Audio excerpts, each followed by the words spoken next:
Hi, my name is Adjoa Trementing of the National Minority Equality Forum, and this is For Your Health News. Your health, your news, your power. And I'm here with Adriana Nava.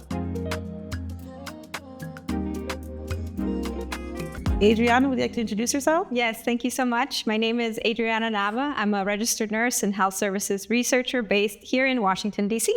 And Adriana is being humble here because she's also part of our 40 under 40 class of 2025 of minority health leaders, top 40 across the country. Congratulations, Adriana. I would like to just understand, why you think you're here today. What motivates you, and why is health equity so important to you? Yeah, and I'm really excited to be a part of this cohort, just reading everyone's bios and everything that they're passionate about and really driven to make a change in their communities. And that's one of the things that I'm really proud of what I've done in my career, is really trying to amplify the work of nurses, but also Hispanics in the U.S. And trying to amplify our power in order to make changes in our community. So I'm really excited to be a part of this cohort. So, people always say, I think the nurses are one of the most loved, people. They're the most loved professions. What would you say is the most important role for nurses? What would you say to other nurses is the most important thing about being a nurse? Yeah, I think sometimes it's easy to get lost in the daily tasks of nursing care, whether it's, changing linens or giving medications, but really nurses play such an integral role of building trust in our healthcare system. And they're usually there when, unfortunately, adverse events happen, whether it's a patient coding or noticing when vital signs start to, go awry and notifying physicians. So they're really there all the time, and especially if they're inpatient care, and being able to build that trust with families and patients to make sure that they're getting the care that they receive and really being their advocates at the bedside. Unfortunately, we've heard a lot about nursing shortages. Why do you think that folks aren't coming to the profession as they used to? It's been challenging, especially during COVID. A lot of times the nurses didn't have a voice to advocate for their own needs in a work environment. So that was a challenge. And then you have, burnout being an issue that was coupling what was happening with the greater pandemic. But even before COVID, we've had a history of nursing being invisible in terms of reimbursement for specific nursing care, not necessarily being integrated into quality measures that are, reimbursed for. So our profession, unfortunately, has gone under the radar about contributions that we give to the larger healthcare ecosystem. You talk about, I guess in a way, the role of nurses have evolved, right? So perhaps our policies hasn't kept up with that evolution. Definitely. Yeah, what would you say, really needs to be considered now when it comes to reimbursement? What areas of practice of nursing have been invisible?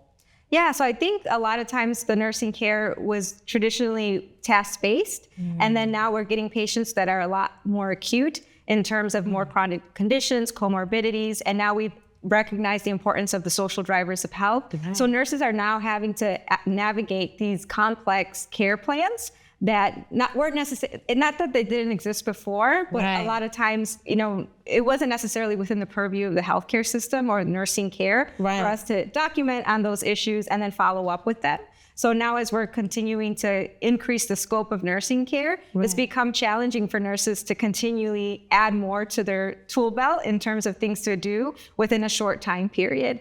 And even nurses, right now there's a lot of focus on remote workers. You can't really remote in a nurse or use AI to take care of patients, at least not at this point. So nurses are having to evolve in terms of how do we integrate technology to enhance nursing care? What kind of data do we need to collect to kind of see what is good quality nursing care, and how does that link up to greater population health outcomes? So there's still a lot of work to be done, but even just the workforce component of nursing care and the way that they are able to contribute to their own work-life balance, I think has been neglected in the past few years, especially after COVID. So much to unpack here. Wow. Okay, let's roll it back. Okay, so you talk about integrating technology. How can nurses keep up with this? I mean, you have to do your regular job, then you're coding, then you're trying to keep up with the latest and greatest. what would you say what kind of advice, I guess, would you give to nurses about keeping up with this current, modern nurse? So a lot of nursing care isn't done in a silo. So we're parts of larger healthcare teams, whether it's working with our IT partners, working with physicians, dietitians, et cetera, to be able to give that comprehensive nursing care that really is based on the larger team as well. But also going back to nursing education, being able to integrate some of those opportunities to explore the use of technology in nursing care, even with researchers and the academics, trying to look at studies and pilot cases of best practices and how do we integrate that into health systems are opportunities for us to explore. You talk about more acute cases, more complex chronic conditions and care plans.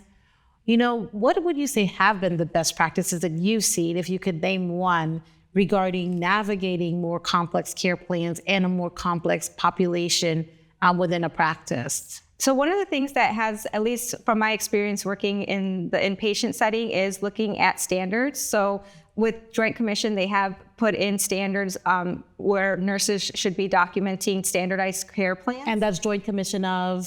The Joint Commission that is out of Chicago that builds standards for healthcare quality for hospitals. Right. But looking even further of for nurses, how do we capture quality? So in a previous role, I was working on nursing quality measures and how we can empower nurses to be able to capture data and how their care impacts health outcomes. So being able to, I know our current focus for the conference is on data, putting data into action. Yes. So how can we as nurses be able to use codes that are in existence? And if they're not, how do we develop a set of codes as a profession to be able to track the care that we're able to provide to patients to show that we are delivering high quality care, and it is going to be more effective, whether it's because of cost, reduction of infections, et cetera, to be able to improve outcomes within the hospital setting, but really any setting that we're working in. So, there's been a lot of conversation around the future of healthcare, right? And the role of nurses, particularly as some populations, for whatever rhyme or reason, don't have access to primary care, are not coming to sort of the traditional brick and mortar, facility. And, we talk a lot about nurses being navigators too, going out into community. What would you say as far as if you could predict the future of nursing, what would it look like in your view? Oh, that's a really great question. I would really love to see nurses be empowered more in the health policy setting in terms of being leaders within their community, being able to advocate for communities. We have such a great, powerful skill set clinically, but we also have learned to be advocates and change makers at the bedside, and being able to pull together partners and coalitions in the community level to advocate for changes that our community needs would really be my ideal state of where I would love to see nurses leading the charge of improving the health of their communities. And, right now, folks, particularly in the Latino community, there's some concern, about access to care. What have you seen, as far as what could be, how can we better improve that situation? I think right now Medicaid plays an important role for our Latino community. 1 in 4 Latinos are currently insured through the Medicare program. And I know there's talks of states potentially getting rid of it or adding work requirements. So really making sure that program is available to the most amount of people that are able to apply and get accepted is really important for our Latino community. But also having opportunities to expand even access to those that might not be able to qualify for Medicaid, but could buy in an affordable price. I know affordability is often an issue for health insurance, especially if you're an individual that wants to start a business and you have these, American dream entrepreneurial spirit, but yet you don't have access to healthcare because you're trying to, chase this dream, but making sure that there's options that are affordable that at least cover some basic level of benefits for you to be able to pursue your dreams. And I can imagine, representation is so important, right? Particularly for those who are Spanish speaking. What more could you say about that as far as, the future of the workforce and nursing workforce and engaging with the Spanish speaking community? So currently the nursing workforce is about 7.9% are Hispanic, and we're looking at a workforce that for Latinos is growing to be at least 25 to 30% by 2030. Wow. So we're underrepresented in the nursing profession, and I'm the previous president of the National Association of Hispanic Nurses. So we've really done a lot of work in terms of creating pipelines to get students, whether they're in elementary school or middle school or even elementary school. Yeah, we Wow. did a program in the past year getting nurses really engaged with their community to teach children about nutrition, mental health, but also careers in nursing. So some of our chapters were out, giving them little coats to try on for that's so nursing cute. coats and taking pictures and nurse for a day. So it was really exciting to see them engage with their local community and try to show that representation of Latinos as nurses and what do nurses do and kind of like high level engagement with the community to get them excited about potential career opportunities for them. So if someone's watching right now and they're thinking, wow, this sounds pretty cool, what would you say to them about like what drives you and what is the most enriching piece about being a nurse?